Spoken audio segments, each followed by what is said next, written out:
Salam alaikum wa rahmatullahi wa barakatuh. Wa alaykum salam wa rahmatullahi wa barakatuh. J'aurais une petite question au sujet de la notion de l'esprit, ruh, et de l'âme, an-nafs. Alors,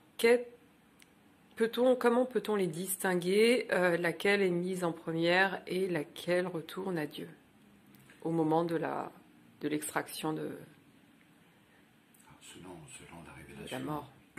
universelle de l'islam, la tradition islamique, le ar-ruh,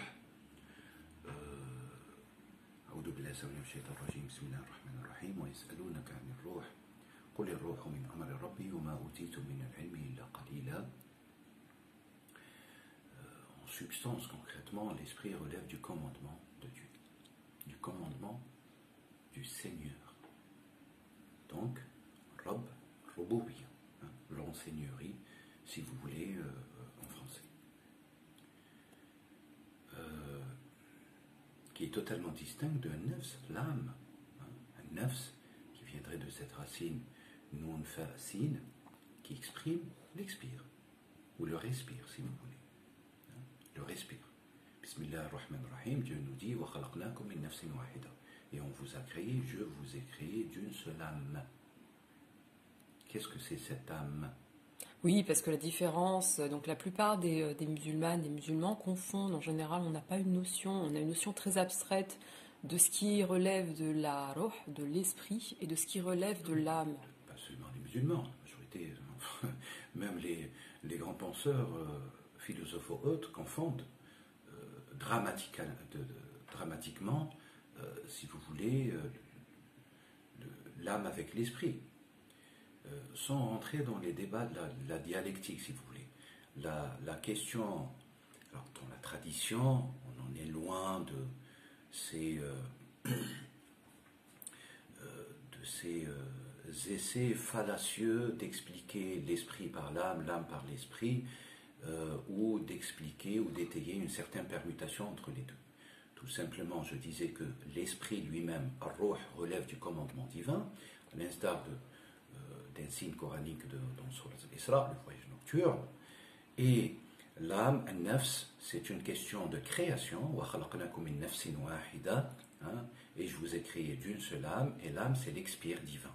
C'est l'expire de Dieu, sans rentrer dans des considérations profondes, l'instar des enseignements, à titre d'exemple, d'Ibn al-Arabi, qui explicite que nafs, Wahida, d'ailleurs, ce verset que je viens de citer, concernerait probablement l'expire exprimé dans la création d'Adam lui-même. D'Adam lui-même. Donc, nous sommes tous les descendants. Voilà. Alors, pouvez-vous nous parler de quoi est créé, comment et que savons-nous justement de l'âme et de l'esprit? Beaucoup de choses à la fois, peu de choses. Peu de choses. Pourquoi? Tout simplement parce que vous avez des exégèses qui renvoient à l'esprit. On peut considérer l'esprit comme Sayyiduna Jibril, Gabriel, ou l'archange Gabriel. Vous avez quelques signes coraniques qui explicitent probablement sémantiquement l'idée que le sens c'est Gabriel. Mais vous avez d'autres signes coraniques qui explicitent que l'esprit, c'est l'esprit général, l'esprit qui donne la vie. À l'instar, si je prends l'exemple de la création des signes coraniques qui nous parlent d'Adam, des phases de la création d'Adam, notre père Adam, où Dieu insuffla en lui, insuffla en lui l'esprit. Alors, insuffler l'esprit n'est pas obligatoirement insuffler la vie, mais ça fait partie des fonctions suprêmes de l'esprit. Mais ce n'est qu'une fonction, qu'un atome de tout un mystère autour de l'esprit. Je le répète, وَيَسْأَلُونَكَ عَنِ الرُّوحِ قُلِ الرُّوحُ مِنْ أَمْرِ رَبِّي.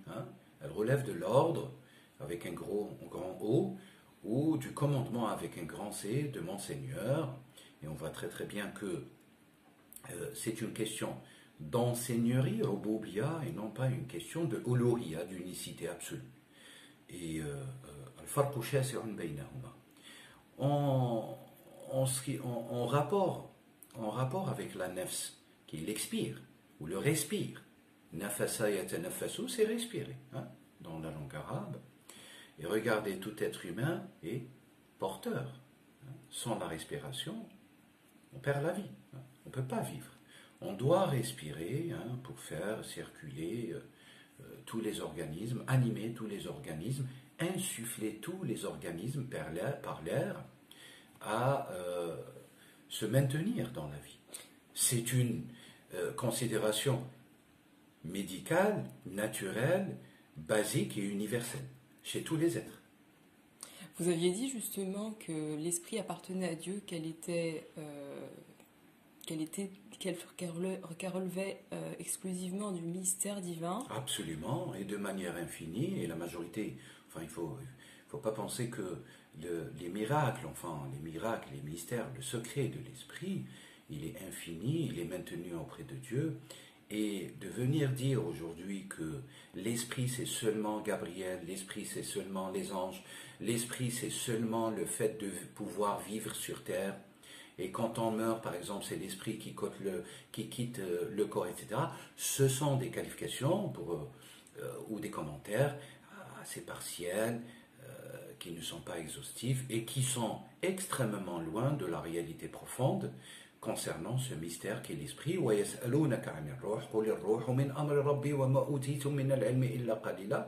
D'ailleurs, ce commandement divin duquel dépend l'esprit, dans ce même signe coranique de Surat le voyage nocturne, nous précise que tout cela relève de la science divine et que toute la création, les plus savants sur terre, n'ont reçu de cette science concernant l'esprit que très peu. Donc, de manière générale et majoritaire, le mystère demeurera jusqu'au jour du jugement.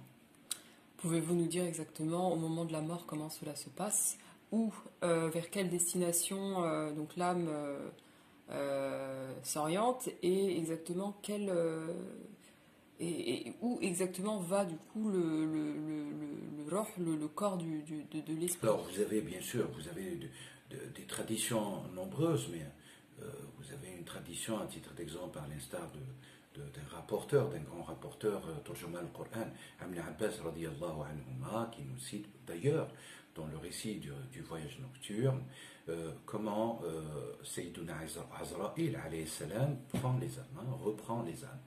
Comment cet ange, qui a une fonction suprême d'ôter les âmes et de mettre fin à la vie sur terre des créatures, comment il reprend les âmes. Il nous dit que dans le voyage nocturne, dans le voyage ascensionnel Mi'raj, Rasul alayhi salam, au moment où il arriva, Sama Rabi'a, selon une version de la tradition, au 4e ciel, il voit quelqu'un d'énormissime assis sur une sorte de trône, et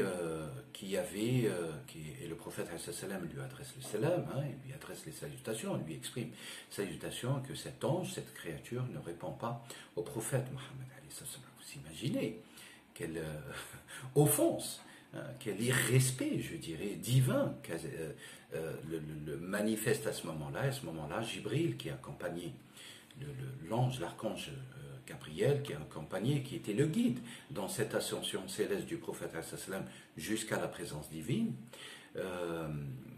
il s'adresse à cet ange et il lui dit Allah tarudda salam ala sayyid al-khalq wa habib al-haq. Pourquoi tu ne réponds pas, tu n'adresses pas salam au meilleur des êtres, hein, et le plus proche, au maître de la créature, hein, concernant le prophète, qualifiant le prophète de ces deux qualifications. Et à ce moment-là, cet ange s'adresse au prophète, il lui répond, et puis le prophète lui demande, hein, il lui dit, Jibril, il lui dit, Hada malakul maut Azra'il. Azra'il, il qui renvoie bien sûr selon la tradition, je dirais araméenne ou hébraïque, à Dieu, hein, qui est une fonction de Dieu, et Azra, qui est aussi une racine attestée dans le Coran, à l'instar du prophète Uzair, hein, le petit Uzair, enfin le petit Azraïl si vous voulez. Enfin, mais ça, j'y reviendrai une autre fois. À ce moment-là, le prophète sallam lui demande de lui montrer comment il prend les esprits des gens, comment il met fin, hein, il donne la mort aux êtres. Il n'y a pas cette notion de cataclysme, on sent pas...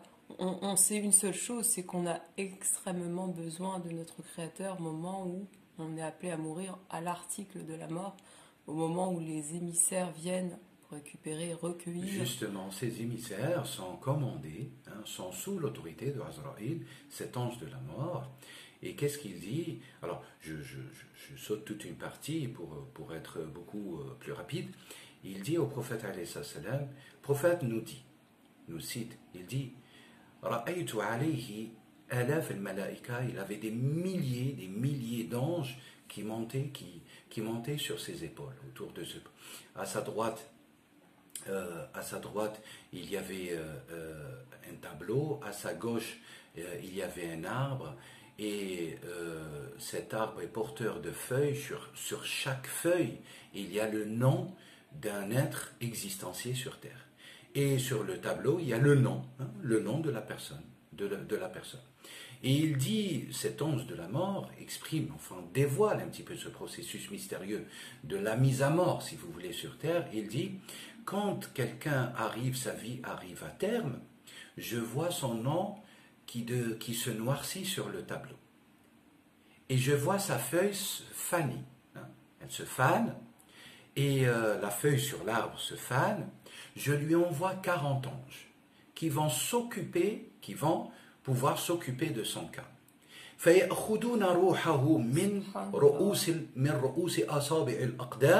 Ils vont prendre son esprit, ils tirent son esprit de la pointe des orteils de ses pieds jusqu'aux genoux. Et à ce moment-là, il lui donne 1 heure de repos. Donc en réalité, nous savons ici que la mort, c'est déjà 1 heure de processus. 1 heure. C'est pas au moment où on meurt. Enfin, c'est tout un processus qui dure plusieurs heures, vous allez le voir. Après, les anges tirent l'esprit des genoux jusqu'au nombril, et ils donnent repos au mourant, si vous voulez, au mourant 1 heure. Et puis ils tirent cet esprit du nombril jusqu'à la gorge, et à ce moment-là, l'esprit crée ce qu'on appelle al-ghargara, un gargarisme, et à ce moment-là, l'ange de la mort exprime à Mohammed et lui dit, à ce moment-là, je prends une de mes 2 pinces, une pince de lumière, il a 2 pinces, cet ange de la mort, il a une pince de lumière et une pince de sahat, de malédiction, de châtiment. Et il dit, si c'est un esprit pieux, je le prends avec la pince de la lumière et je tire son esprit au moment où ça tombe, au moment où il y a l'article du gargarisme, pour reprendre l'expression, et je l'attire comme on tire un poil d'une pâte pétrie. D'une pâte pétrie, une pâte... passe comme le chat d'une aiguille à travers. Voilà, et donc il l'attire comme ça sans sentir quoi que ce soit. Et il envoie cet esprit de l'être pieux, il l'envoie dans un lieu qui est attesté dans le Coran, El-Yin, le lieu le plus élevé de l'existence, en attente du jour du jugement, de la résurrection, etc., etc. Et si c'est un esprit impur, d'une personne qui a corrompu, qui a fait que du mal sur terre, qui a été injuste, qui a volé, qui a arnaqué, qui a été hypocrite, qui a manipulé. Sans s'être repenti, évidemment. Voilà, sans être repenti, parce que les portes du repentir sont ouvertes jusqu'au dernier souffle, expire, respire dans notre existence. Merci de le préciser. À ce moment-là, l'ange de la mort Azraïl le prend avec harbatu, as-sakhat, avec la pince de la malédiction et du châtiment terrible, de la terreur, si vous voulez, et l'envoie dans un lieu qui porte le titre de Sijil, et Sijin, c'est la forme intensive de Sijn, emprisonnement, de l'emprisonnement, de l'emprisonnement, de l'emprisonnement. Et ces djinns, c'est le cœur de la terre, c'est le magma actuel sur lequel nous vivons. Tous les esprits de ceux qui sont impurs vont être enfouis au fin fond de la terre, donc au magma. Il s'agit d'âmes piégées quelque part. Voilà. Et ils vont rester là jusqu'au jour du jugement, après l'extinction, la pulvérisation de ce cosmos. Voilà. Merci beaucoup. Barakallahu fik. Une petite conclusion. Voilà. Donc, il y a, vous avez ici, alors, dans la tradition, vous avez l'usage de ruh. Votre question au début, quelle est la distinction entre ruh et nafs? Un-nafs peut être impur et peut devenir pur tout au long de la vie. L'esprit, il est tout le temps pur, c'est de la lumière. L'esprit, il est tout le temps intégralement, infiniment, éternellement un bout de lumière qui viendrait des mondes de lumière, qui lui-même viendrait de l'esprit de l'haqiq al-muhammadiyya, la réalité mohammedienne, qui n'est rien d'autre que l'expire de manière primordiale de Dieu, Azza wa Jalla tabaraka wa ta'ala, qui est à son tour tiré de la lumière de la face de Dieu. Donc tous les êtres humains, a priori, en ont hérité de l'esprit. Bien sûr, ils ont tous une part, mais la part, elle est je dirais, elle est variable. Ah, d'accord. Elle est totalement variable, mais nous avons tous en nous une part d'esprit, et l'esprit ne se repentit pas. L'esprit, il est intégralement de lumière, il est totalement soumis à Allah. Mais sur terre, notre allié, notre ennemi principal, primordial, premier, en nous, inhérent, dans notre être, c'est l'âme, un-nafs. Très bien. Pour faire pour rebondir sur la question principale, l'ordre et le rôle justement de ce perturbateur qui est Shaitan, comment accède-t-il à l'âme, accède-t-il au ruh, et comment fait-il dans ces cas-là? Alors, tout d'abord, de manière définitive, Shaitan n'accède jamais à l'esprit, il n'accède pas au ruh, il accède à la nafs, il accède à l'être, au corps de la personne, par le biais des portes de la nafs. La nafs a 6 stations, pour ne pas dire 7, donc elle a, je dirais 7, si vous permettez, je donne la parabole, elle a 7 portes, elle a 6 portes, à chaque porte, il y a des symboles, il y a des idées, il y a des clés que Shaitan va utiliser pour pouvoir accéder à la nafs et lui instiguer, lui souffler ce qu'elle doit faire, ce qu'elle ne doit pas faire, tout simplement. Donc c'est la nafs qui veut, pour prendre un exemple vivant, c'est la nafs qui va vous dire non, non, ne vous réveillez pas, dormez, même si vous travaillez aujourd'hui, c'est pas grave, il ne faut pas se lever, vous avez des obligations, mais ne répondez pas à vos obligations, profitez de votre sommeil, à titre d'exemple, pour donner juste un exemple. Question, elle oriente plutôt sur les actes de piété, ou plutôt elle influence les actes Tout de piété? dépend les degrés de l'âme. Nous avons 6 degrés de l'âme. Si vous avez une âme pieuse, Shaitan va travailler par l'apport de la piété, va essayer de vous piéger. Donc vous pouvez faire deux exemples distincts, exemple pour le premier, pour Alors, le mécréant, et le deuxième. Je vais vous donner un exemple. Pour le niveau le plus vil, le plus bas, An-nafsul ammaratu bis-su', c'est le degré le plus bas de l'existence qui correspond à une âme, à une impression d'âme, à un état d'âme, si vous voulez, de manière littérale, de l'être sur Terre. Vous avez quelqu'un qui doit le matin aller travailler, il ne va pas travailler, mais quand il se lève tardivement à 11 heures, il va voler. Donc ça, c'est le degré le plus vil. Qui va lui souffler ses idées, qui va lui rendre facile, va lui rendre harmonieux et normal l'idée d'aller agresser et voler au lieu d'aller travailler, c'est Satan qui va accéder à son âme, qui va souffler cette idée à son âme, qui va préparer cette idée, l'accomplissement de cette idée, et son âme, c'est une âme qui contrôle l'être, c'est une âme qui contrôle la personne, parce qu'on est au degré le plus bas. Donc c'est une personne qui est extrêmement faible en termes de piété. Je vais vous donner maintenant un degré supérieur. vous avez quelqu'un qui est très pieux, qui est agréé par Dieu, 5e degré de l'âme, hein, à titre d'exemple. Et au passage, toute la théorie de l'énéagramme, elle est fausse. Toute la théorie de l'énéagramme, les 9 portes de l'âme, elles sont fausses. En islam, en tout cas en islam principalement, vous avez 7 degrés, à l'instar et à l'image du symbolisme des 7 cieux et des 7 terres. Tout simplement, je referme la parenthèse. Merci pour la précision. Voilà. Et donc vous avez quelqu'un qui est très très pieux, qui consacre toutes ses nuits, des veillées, enfin des veillées extrêmes, etc. Mais un jour, il a des responsabilités, il a des enfants de bas âge qui sont malades.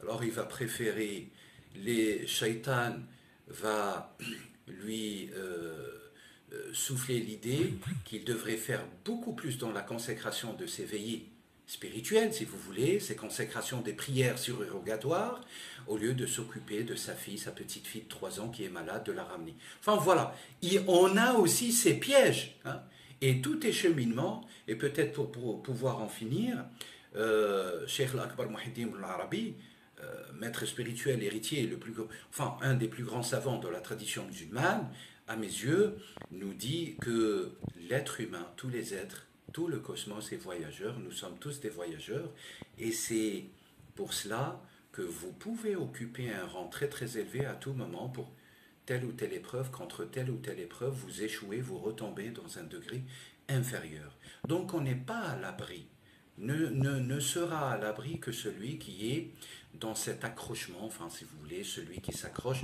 de manière pérenne dans les moments les plus douloureux et dans les moments les plus heureux, à Dieu, à la pureté, à la transparence, à la bienfaisance, à la bienséance. En réalité, si on peut conclure, s'il s'agit réellement d'un défi pour l'âme, que de devoir se réaliser pleinement sous cette dimension, sous ça. Absolument. Alors, autrement dit, le premier travail que tout être humain doit accomplir, c'est dompter son âme.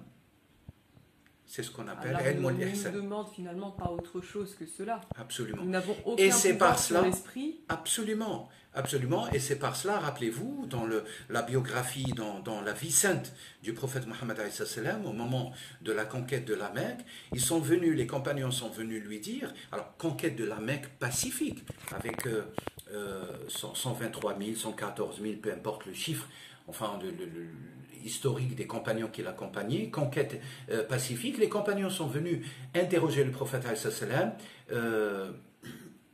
quel serait le djihad qu'on doit continuer à mener. Il a dit le djihad de la conquête de la Mecque pacifique, parce qu'ils ont reconquis la Mecque pacifiquement, est fini. Maintenant, alaykum bil djihad al-akbar, maintenant je vous invite, je vous convoque, je vous enjoins au grand combat, hein, à la grande résistance. Ils ont dit, qu'est-ce que la grande résistance, qu'est-ce que le grand combat? Il a dit, jihad nafs, le combat de votre âme.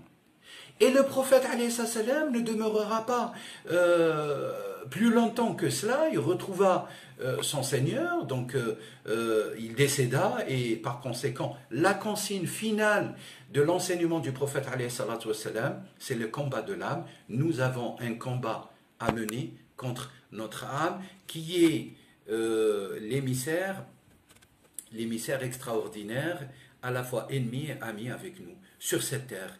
Et tout le cheminement, toute la vocation, toutes les finalités des nobles caractères du prophète Mohammed et des enseignements du Coran et des traditions aussi anciennes, hein, qui sont corroborées par la primordialité, etc., convergent à dire que il n'y a pas plus noble et plus vertueux combat que de mener le combat à dompter, à conquérir son âme pour qu'elle devienne sa monture qui le ramènera à la transcendance divine. Masha'Allah. Alors du coup, c'est cette dernière qui rencontrera son créateur au moment de... Absolument, et c'est cette dernière qui va rencontrer Allah Azza et qui va avoir sa rétribution, son jugement, sa rétribution positive ou négative selon ce qu'elle a accompli sur terre. Nous sommes des êtres responsables sur terre, nous avons une part, bien sûr, que toutes les lois de la prédestination, de la destinée que Dieu a mises en place pour qu'on puisse vivre sur cette terre pleinement, exploiter toutes les possibilités possibles et probables dans le choix de nos orientations vitales, mais dans tous ces choix, nous avons une responsabilité, nous avons le choix. Rappelez-vous tout simplement la règle universelle, la loi universelle qui nous dit فَمَنْ شَاءَ فَلْيُؤْمِنْ وَمَنْ شَاءَ فَلْيَكْفُرْ, que celui ou que celle qui désire apporter foi, qu'elle apporte foi, l'âme, et que celle ou celui qui désire ne pas apporter foi, s'égarer, renier la révélation, qu'il le fasse. Ça ne servira in fine à rien parce que nous avons un dénouement divin scellé de manière éternelle par Dieu et qui explique, qui cristallise de manière définitive et qui explique, qui résout la problématique pourquoi Dieu a envoyé à toutes les communautés à travers l'histoire humaine depuis des milliards d'années des envoyés. Je vous remercie. J'ai la question d'une sœur en direct qui me demande quelle partie justement de notre être invisible retourne à Dieu. Il s'agit de l'âme, de l'esprit, elle ne sait pas exactement et je souhaiterais une réponse rapide. Alors tout revient à Dieu, de manière intégrale, et la partie qui va être jugée, c'est la nefs bien sûr, mais la nefs ne pourra goûter à la grâce ou au châtiment que par le biais de la corporalité. Donc la nefs et le corps